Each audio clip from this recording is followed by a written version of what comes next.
Lisolo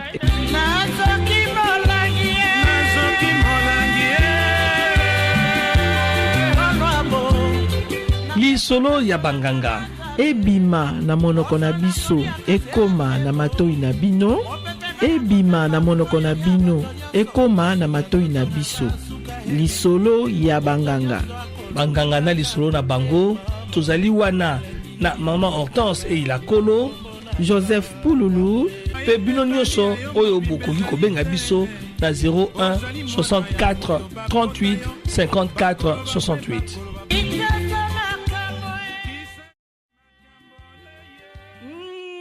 Makambo tanga makambo Maman Hortense solo ça c'est France peut ba aider biso mingi mais to sota la pe mo ngambo kuna pas ba noko to la besoin ba noko pe ba luba ba kongolo ba kena nyonso kenda kuna na interview rene sika ya biso ba kena kita ba kena ko te la te ba kuna ba tsela ba kena mingi na mboka kuna azuto la voici non ba kuna ça fait mais sika on a ni problème ba sika ba mo ba la daga ba moi la daga zaïwa c'est Mobé avoir ko rejoindre biso ya son Maman Hortense de tolobaki mbulo tokolobela makambo po to rappeler na likomso ya la utu ko rejoindre biso po lo biso ndenge ya pa ya Équateur na badiso pa ya la po lo ko za Maman Hortense to pese ke lo sa côté lo sa ni na monoko la ya la le ya zali ayebi nyonso donc nous vous entendez on a découvert le nom que mambe dans les années pilipili oui ba te yo otaka avec on pilipili bende mais avant tout quand on en profondeur comment Équateur ça mboka monene mais oye kei sango ezande mambenga po ngana ide para ba Congo bakoloba mbangala ntia mbangala ndenge bangala po bato bangala mais pas bakoloba ntia mbangala esika donc Équateur esika mo ebetaka makasi ya bongo Anissé Mobé merci de vous rejoindre dans le studio nzembo to tie Justin Bomboko na tie pour surtout le plus connu à Maman aux Aranéens Bomboko. Oui, certainement, il est considéré comme étant le plus connu. Mais peut-être il faudra nuancer parce qu'il y avait aussi d'autres membres qui étaient très connus, qui étaient des grands notables, Ketebi par exemple. Bon, en fait, Bomboko, surtout la chanson que nous venons d'écouter, d'abord c'est une composition du groupe OK Jazz en 1960. Donc c'était un peu dans la foulée de ce qu'a réalisé le groupe African Jazz à la table ronde, c'est-à-dire que c'est la dimension artistique du vaste mouvement culturel surgi de profondeur de la société congolaise dans les années 50 et qui a une dimension artistique avec la musique, mais une dimension aussi intellectuelle avec le groupe de conscience africaine, le groupe de la Bako, dimension littéraire avec la voix des Congolais. Et ce mouvement culturel a énormément fertilisé la prise de conscience politique des Congolais qui a goûté l'indépendance. L'African Jazz a accompagné les premières personnalités politiques à la table ronde. Et si on magnifie ici ce que Bomboko a réalisé en 1960, c'est essentiellement après la mutinerie de la force publique, c'est-à-dire de l'armée coloniale, après le 5 juillet. Le trouble à Kinshasa était tel que tous ceux de ma génération, donc là je fais appel justement à notre aîné qui est à Bruxelles là-bas, Martin Yalané. Il y a une photo de Bomboko qui a fait quasiment les tours du monde où on voit Justin Bomboko, ministre des Affaires étrangères, mais perché sur un véhicule militaire, en train de sillonner toute la ville de Kinshasa et principalement ce qu'on appelait à l'époque la ville européenne pour tenter de calmer les militaires et les Congolais de ne pas s'en prendre aux Européens. Donc effectivement, c'est pendant ces journées tragiques, les 15 premiers jours du mois de juillet ont été des journées difficiles. Nous avons connu des événements tragiques dans tout le Congo, dans toute la République. Et Bomboko, non seulement Bomboko, mais aussi la plupart de nos ministres, par exemple, se sont investis. Oui, se sont investis. Par exemple, on a délégué dans la région de l'Équateur les ministres originaires de l'Équateur au Bas-Congo, les ministres originaires du Bas-Congo, notamment les Kisolo-Kele, et ainsi de suite, pour tenter de calmer les militaires qui s'étaient révoltés, qui s'étaient mutilés parce qu'ils n'ont pas obtenu de promotion au sein de l'armée, contrairement aux civils qui avaient obtenu des promotions. Et donc je pense que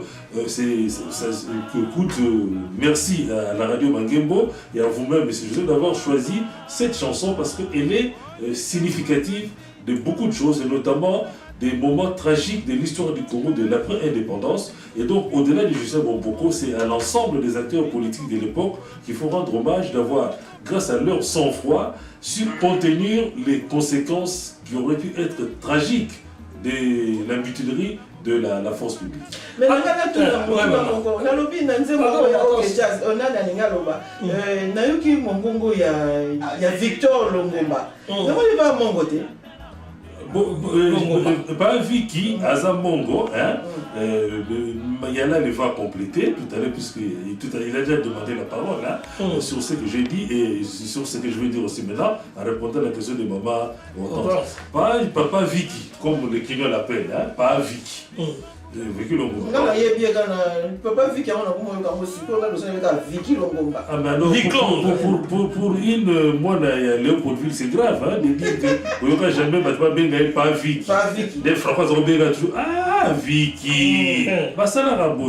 Non, pas juste pas Vicky Longomba. Effectivement, est né de parents originaires de l'Équateur, donc Mongo, mais il s'est toujours identifié comme Monali Popo. Voilà les Popoville. Alors, on a ici Norbert à côté. Bonjour Norbert. Alors, qui. Nana sera qui par il y a la même qui va intervenir. Non, je voudrais ajouter une chose de ce que M. Radissa a dit tout à l'heure. Oui. De Justin Maliboukou. Je me souviendrai toujours, parce que c'était justement le juillet, il y a eu également une mutinerie chez les policiers au camp de Foumoula. Alors, à ce moment-là, on a vu dans un véhicule où il y avait Justin Maliboukou. Il y avait le Karinda Malouda qui était à ce moment-là avec Malouda. Il y avait également le général Mobutu. Ils sont venus avec, essayer de négocier la libération de ces commissaires blancs qui étaient arrêtés, enfin séquestrés par les policiers. Donc, Bomboko, c'est quand même un symbole de ce mouvement qui faisait que les gens pouvaient voir en lui un négociateur entre la partie belge et la partie congolaise. Parce qu'il y avait ce mouvement de protestation, que ce soit dans l'armée, que ce soit dans la police. Voilà ce que je préfère ajouter. Et d'ailleurs, je pourrais aussi ajouter, compléter que un des facteurs, un des éléments qui a facilité, qui fait que Bomboko était accepté facilement aussi par les Belges pour jouer les négociations, c'est qu'il a fait ses études universitaires en Belgique, à l'ULB et notamment, et donc il a su garder des liens d'amitié aussi dans les milieux belges, et qui fait que le Belge lui faisait spontanément confiance au moment où il négociait, disons, l'apaisement. Voilà. Quant à ses engagements politiques, ça c'est autre chose, on pourra en parler une autre fois. En tout cas, donc, nous sommes là, Négotroubaki, pour essayer de comprendre et mieux accompagner nos familles qui préparent à barrer leurs enfants et à savoir d'où nous venons. Maman, dans ce... Oui, Joseph Foutolobiango, na boité, au moni, so tolingo konaba ipai na biso na bamboka na biso so mongo ay ko kwelo ko to mwana okobanga pa bango bali baza ba mourir sans peur. On a souvent qui m'a bon ça au micro, c'est vrai aussi, notre lobby, cohabitation, mongo bali, bato ya sud, bambusa bali, bato neti un peu ya ouest, et pas équateur, pour basangani ti et pas ya Kisangani, et puis na likolo, toza na bato ya population d'origine soudanaise, ndenge wana te.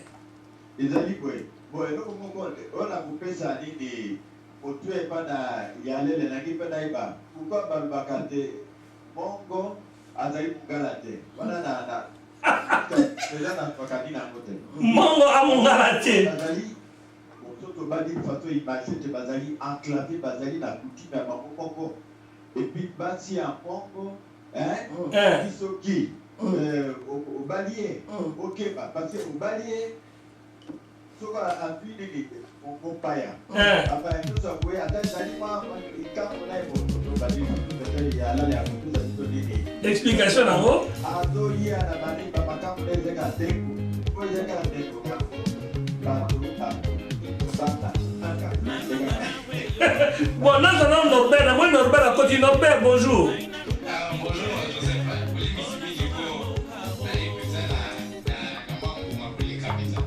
en tout cas likambo ya région Équateur surtout il y a beaucoup de légendes autour de l'Équateur, légendes à Liboso, et lui, épopée Nkundo, mais surtout, tout à l'heure, Tokolobawa, Mungala, Azali Mongote, est-ce que c'est facile à comprendre pour la Bisso, Congo, Bawandibo?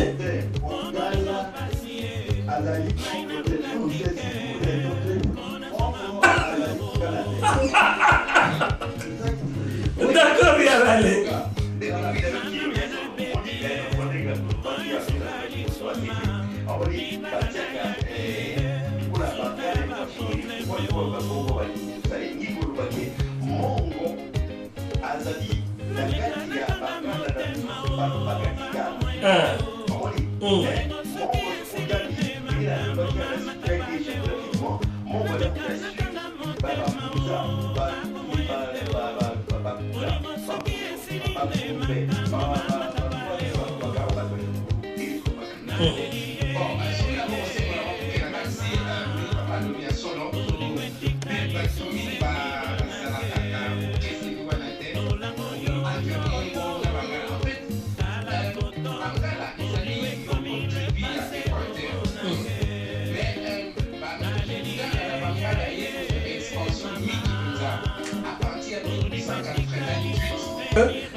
Lingala et qui façon paye à bas flamand, il y a pour résister la force à bas on a jamais monté. Ok.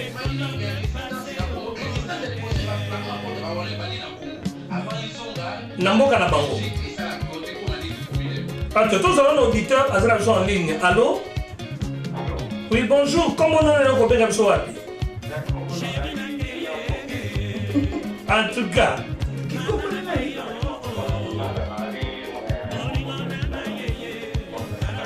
Ngombe alisala. Donc ngombe na poto moto moko hein. Oui, baza ba voisin. Ah, to ko kayo.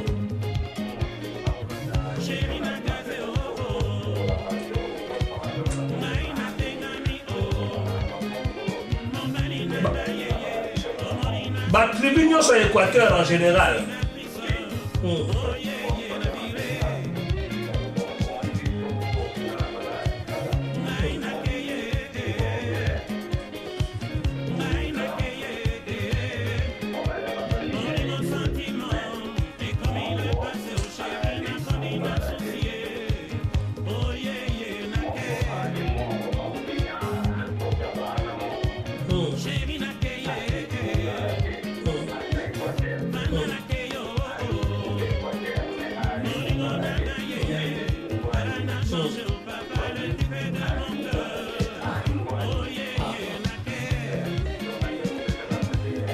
Donc Mongala ali siko wapi? Mongala azali epai wapi?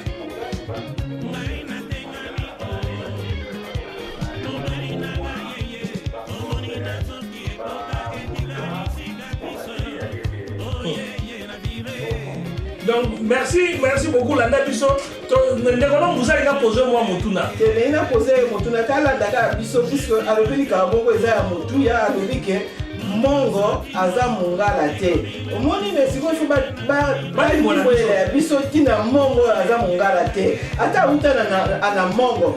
Basi ba fanda na Équateur.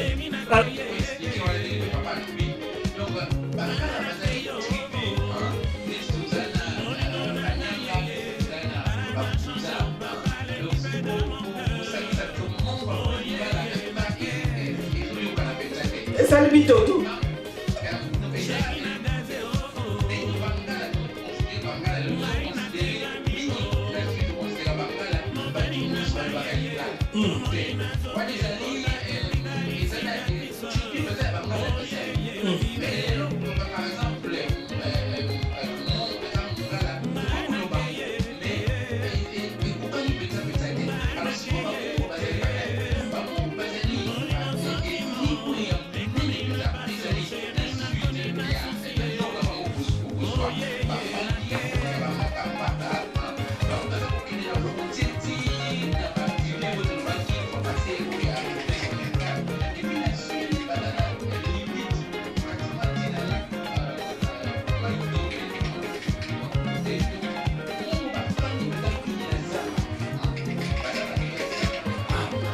Mongo ali moto ya zamba. Ya forêt.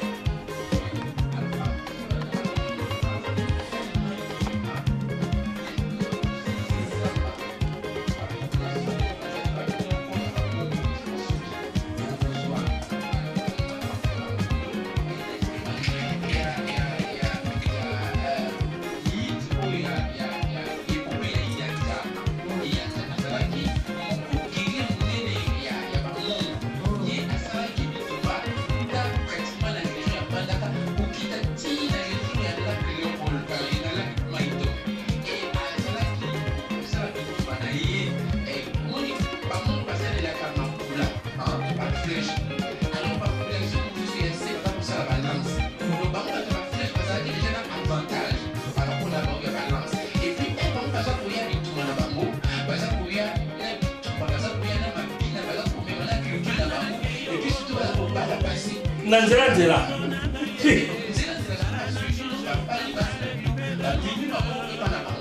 Non mais kokati. Non mais toko toko pala na ko mo kepa ya Anissé, alia ko Anissé pour compléter nos on a même na motuna na puisque on a comprendre Norbert Pétain Malabuté. C'est ya lobby lingala ezali pour la bateau et baza bangala. Mais bikaso na mona makaza. Na moni que son lobi ki logo. Ngate na yebi ke na moni que lingala penza banda e ba ba logo. Alors Anissé ouais.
Joseph Oyembi que Bouba, monsieur Nayala, na Norbert, mais pour ça, la somme par le Bangala. Ça veut dire que vous avez un point de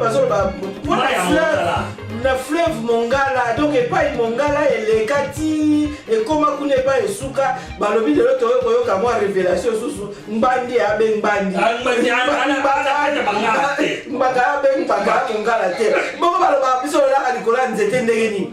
Bon, Norbert, comme d'habitude, d'abord merci Norbert. Comme d'habitude, il nous a déjà apporté pas mal d'éléments et surtout des éléments qui demandent beaucoup de réflexion, beaucoup d'analyse. D'abord, rapidement, deux choses. D'abord, quand il parle de Lingala, langue d'évangélisation, et aussi, surtout, langue de l'armée. C'est-à-dire que les premiers recrues de la force publique, dont l'armée coloniale, c'était principalement des gens qu'on appelait Bangala, mais en fait, c'était les Boudjas. Pourquoi les Boudjas? Parce que les Boudjas sont parmi les populations qui ont opposé de fortes résistances aux agents du roi Léopold II. Notamment, il y avait aussi les Tétélas, et ce qu'on appelait à l'époque les arabisés, c'est-à-dire les populations congolaises qui étaient à l'est. À l'est, et surtout qui s'étaient déjà familiarisés au maniement des armes. Donc le Lingala a été adopté, même imposé comme langue de l'armée, entre autres, parce qu'il y avait ces premières, les recrues Boudja. Et puis, deuxièmement, l'épopée de Lianja. Alors, du coup, comme ça, il nous introduit un peu aussi dans l'histoire. Hein? Il faudra en dire deux ou trois mots. D'abord, actuellement, la ville de Mbandaka, qu'on appelait à l'époque Coqueletteville, et je suis sûr que pour Papa, Bouba, Martin, ça leur rappelle des souvenirs. Hein? Coqueletteville, Koki. Ah, Koki, Masso et Nani, la Koki. À l'origine, la ville s'appelait Équateur-Ville ou Équateur-Station. Ah oui, et puis finalement, ça a été annexé à Wangata, qui est une des deux zones urbaines de Mbandaka. Pourquoi il faut-il les rappeler? Mais parce que ça a toute une histoire. Hein. Puisque nous parlons des cultures, de coutumes, des régions, il faudrait aussi bien situer l'évolution historique et même situer géographiquement les endroits que nous évoquons. Alors, l'expédition qui a fondé la ville d'Équateurville, comme on disait au début, est partie de Léopoldville, c'est-à-dire Kinshasa actuellement, le 9 mai 1883. Elle était conduite par Stanley en personne, assisté notamment de lieutenant Vangel, de M. Coquillat. Ah bon? Ah oui, finalement il donnera le nom Coquillatville à la ville de Mbandaka. Donc M. Stanley, assisté de M. Vangel, M. Coquillat et de 5 auxiliaires. Il s'agit de M. Anderson, M. Roger, M. Deis, M. Benny et M. Brown. Et puis de 73 zanzibaristes, comme on disait à l'époque. C'est-à-dire les gens, des agents... Des porteurs qui sont venus de l'Est. Bon, vous remarquerez que dans les manuels d'histoire, on donne le nom des Européens, mais les Africains, on ne donne pas le nom des Africains. Comme si les Africains n'étaient pas acteurs de l'histoire. Bon, voilà. Maintenant, cette expédition va atteindre, donc partie de Kinshasa, Léopoldville, le 9 mai 1883, arrive à Inganda, où il va s'installer le 9 juin 1883. Presque un mois de route. Presque un mois de navigation. Bon, et c'est le 17 juin 1883 que, sur ordre de Stanley, l'expédition va se fixer définitivement près de la bourgade appelée Wangata. C'est très important. Pourquoi? Parce que c'est à ce moment-là, c'est à partir de là que Vangel et un autre vont commencer, non, mais c'est surtout M. Kosman, vont commencer à signer des traités avec les chefs locaux, comme on disait. Mais là aussi, souvent dans les manuels d'histoire, on dit ils ont signé des traités. Mais dans quelle langue? Non pas dans la langue des habitants, hein, des autochtones, hein, mais dans la langue de celui qui arrive, qu'on appelle expéditeur ou explorateur, mais en réalité des envahisseurs. Parce que quand vous pénétrez sur le territoire de quelqu'un sans son consentement, vous êtes un envahisseur. Mais évidemment, on va faire miroiter aux chefs locaux des cadeaux, des protections contre d'autres tribus qu'on réputait ennemis. Alors parfois, ce ne sont même pas des tribus ennemies. Alors, il y a eu comme ça plusieurs chefs. Hein, il faudra citer quelques-uns d'entre eux parce que ça, c'est un peu le rôle d'une émission comme celle-ci, c'est de reconnaître aux Africains les rôles d'acteurs de l'histoire. On va citer quelques chefs. Hein. Par exemple, le chef, il y a plutôt le village de Wangata, déjà. Voilà, il y a un village qu'on appelait Ibonga Wangata, justement, c'est-à-dire Wangata au bord de l'eau. Hein. Les chefs, c'est Ikenge et Ipambi. Le village de Wangata Wachiko, les chefs, c'est Makabu. Le village de Uitanienye, les amis qui sont Mongo vont peut-être corriger ma prononciation. Le village de Uitanienye, les chefs c'était Indundu. Le village de Bandaka, les chefs c'était Minkutu. Le village de Molingue, le chef c'était Lukalangu. Le village de Mumpanga, les chefs c'était Imo. Le village Ipeko, les chefs c'était Golu. Et le village Moleke, les chefs c'était Ikomo. Hein? Il y a d'autres villages, mais pour faire vite, il faut quand même donner au moins, j'ai donné quelques chefs là. Quelques chefs. Et c'est notamment avec les chefs de ces villages que les agents de Léopold II, et principalement Vangel et Kosman, vont signer des traités. Évidemment, la bourgade Équateurville va évoluer. Alors, il faut préciser ici que à partir des années, quand on commence à administrativement organiser l'État indépendant du Congo, les districts de l'Équateur étaient administrés par les commissaires des districts de Lubangi et de Luele, qui étaient installés à Nouvelle-Anvers, Mankanta, comme a précisé Yanali tout à l'heure. C'est là à partir du 30 juillet 1890 ou 1890 pour nos amis qui sont en Belgique. Et c'est au mois de décembre 1890 que le Charles Lemaire va être nommé premier commissaire des districts de l'Équateur. Donc, parce qu'on se rend compte qu'on ne peut pas administrer un vaste territoire comme ça par quelqu'un qui est très éloigné. Très haut là. Et c'est Charles Lemaire qui va transférer le chef-lieu de ces districts à Mbandaka. Et il va être succédé à ce poste par Léon Fievez. Donc voilà, puisque déjà notre ami nous a déjà donné a parlé de l'enseignement. Et la langue de l'évangélisation. Voilà, la langue de l'évangélisation. Donc il fallait compléter sur le plan administratif par ces quelques lignes. Alors, tous les auditeurs qui en ligne, j'espère qu'il y a moins patience pour tous voyez. Bonjour. Allô? Namoni Akati. Tous les gens qui ont dans l'émission, tu vas récupérer le numéro là. Norbert Yalale, puis Bouba. Tous les comprendre que Mboka en Équateur est une importance monnaie. Finalement, c'est depuis l'Équateur que l'élément que la nation congolaise, pardon, à partir de la Lingala et l'Obama, Mboka Bobimba, et que c'est constitué, n'est-ce pas, Norbert? Oui, Samuel, parce que c'est important. À Londres, il y a décembre, et puis à il y a mars, Royal Geographical Institute, ils ont pour financer le voyage à Stanley, à David Stone, et ça va être pour la plus grande exposition à pays des explorateurs africains. C'est-à-dire que j'ai marqué que les explorateurs sont tous aux Tangakom, et ils ont Stanley, et ils ont David Stone. En fait, les explorateurs qui vont plagiat. Bango baza kutambula na bango noa ko bayeba ke deja banzira wana ba noa wana ne baza kutalisa bango bipai wapi ya kokende surtout ba noa ba remarquer ba somalien moko bayeba ki koloba bankota mingi ya est wana et même ville ya Kinshasa toyebi ki ville ezali fondé par Stanley mais ezali fondé par Stanley ezali fondé par somalien moko atikalaki wana est Stanley ezali malade azwaki na Europe. Il y a qui à côté, il y a but la place où il y a posté Kana Bosoma va y voir. Et il y a Salaki Moutoumoué a bien eu à Messalaki la bateau, mais à Salaki moi quand on a à côté. Donc, installé à y a côté que non, il y a un bateau à Mouka Bazao Kanamalam, notamment Nangobila, Nangadema, chef Bateke Moukoko à Salaki côté à Brazzaville. Et ça n'était pas pour ça la ville, il y a Léopoldville. Donc, il y a une exposition très intéressante. Il y a tout ça. L'exploration mieux sur le milieu de l'Afrique au Luka. Nous nani bazara qui n'a pas beaucoup de ça comme on dit là. Où il y a l'importance il y a Kokilatville. Tout ça a été que dans quatre Kokilatville, Badaka, ils ont qui dans l'aéroport Moko il y a transit. Donc le coup là, avion, ce qui est un petit poteau pour équender dans l'hémisphère sud, il y a Afrique. Ils allaient toujours s'arrêter dans Kokilatville. Donc, prenons Kokilatville et prenons le général de Gaulle. Qui a fait la Kokilatville l'époque il y a la Deuxième Guerre mondiale. Pour avion, il fallait qu'il y ait un peu de ravitailler.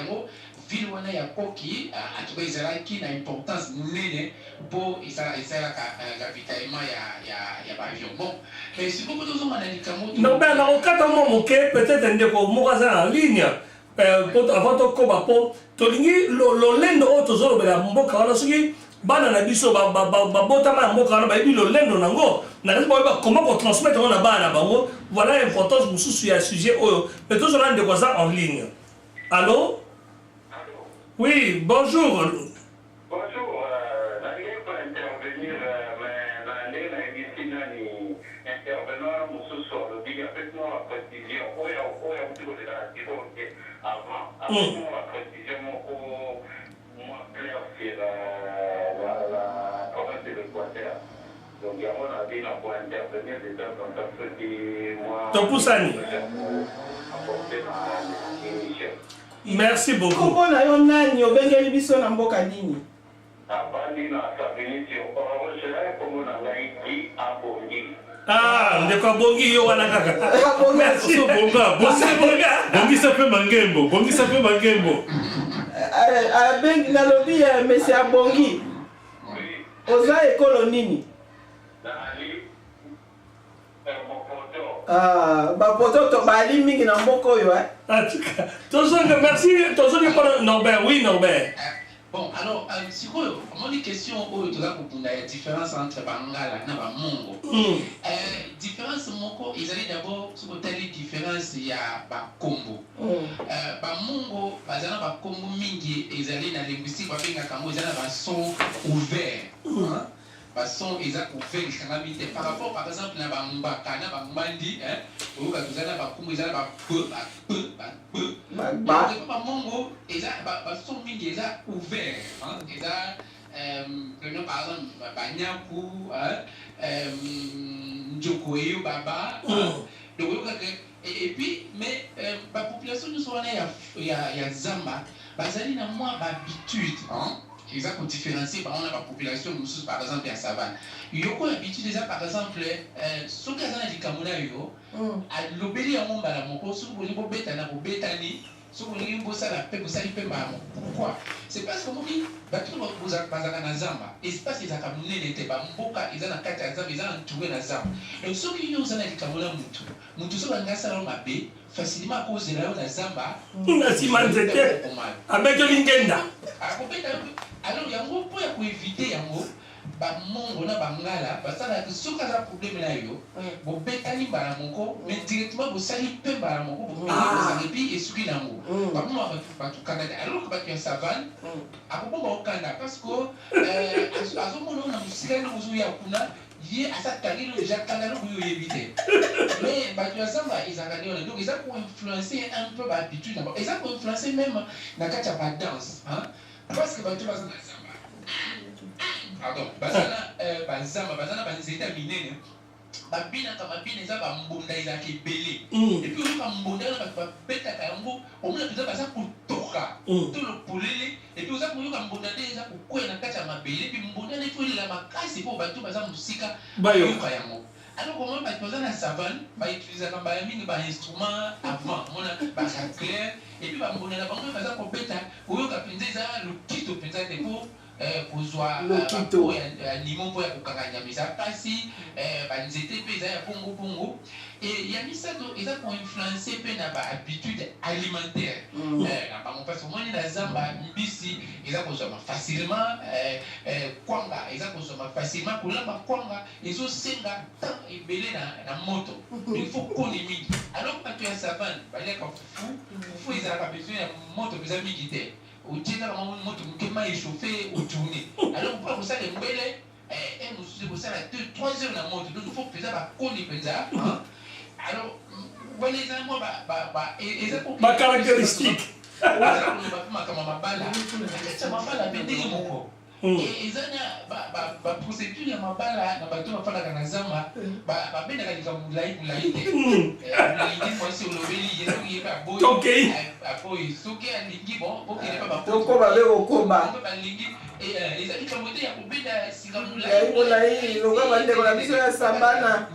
Merci Norbert avant de Joseph apesa malobana monsieur Mobe nangina tuna balobi na biso oyo ndeko na biso yango yala le pasa wana na monsieur Buba moni ko répondre ngana mutuno balobi ke mongbandi mbaka a mongala te puisque banda mikolo bambaka na bangbandi bazaki mikonzi na biso bon de ngangi nena yeba bazaki bangala te na modèle nini tina nini ndenge nini bon te toloba bambaka bambandi bazalaki bangala bazalaki bamongo te parce que oui parce que na pese exemple par exemple dans la Maindombe baikunda bantumba bazali bamongo bazali bangala.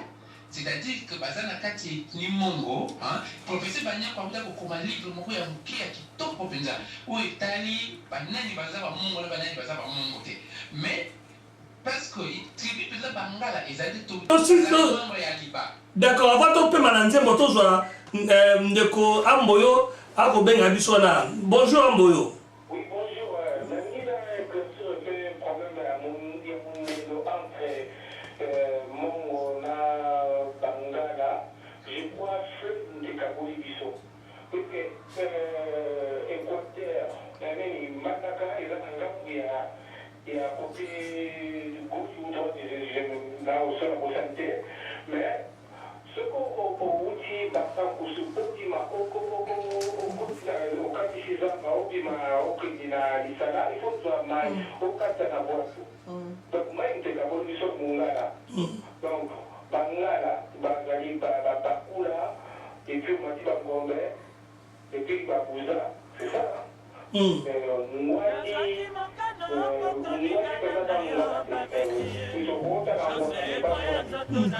Pourquoi tolérer Mwakame? Bandité. Ok. Ok. Merci beaucoup. Tu peux maintenant Manzembo. Si tu aussi Matolo Bella, un peu moins élément historique, surtout le lingue, il y a beaucoup de mariage. Tout à l'heure. Joseph, vous avez dit une émission pour la nuit. Namo le roi Joseph Boka au Congo, donc il y a eu pour la monnaie à Zobang, papa pour Babou, mais c'est le roi Yoro, papa il y a les Azam Mungala terre pour répondre. Pour répondre bien, Bisso Peza Malam, puis Malobiawa, Bisso Batamoki, Torobi Boye. Balobaka pipi dongo bangala balia kabato yele yakola choza fa banga bakolele mwana yango kuba elikamanga banda neni wana sema kanisi pamba luka mobali moko bandana ye camarade ya bino basi ekosukaka ebongaka se na molangi moko ya biere mokolo ya suka tokutanaka na yo topesanaka rendez-vous ya sinema nakutaka yo epai ya malongo osali makiyage mpo yo bima bokende nzela bomesana babetie o babetie babetikangaka motema babetie o ngana memingambo nake kolinga camarade kaka ya ikebe nzambe o babetie babetikangaka motema babetie fote na ngai wapio olingo ememinga motema nga nasala nini o babetie babetikangaka motema babetie o babetie salata semblant ya kolingaka na yoka nzoto o babetie babetikangaka motema babetie o ngana memingabo nake kolinga camarade kaka ya ikebe nzambe o babetie babetikangaka motema babetie fote na ngai wapio olingo ememinga motema nga nasala nini o babetie babetikangaka motema babetie o babetie salata semblant ya kolinganga na yoka nzoto o babetie babetikangaka motema babetie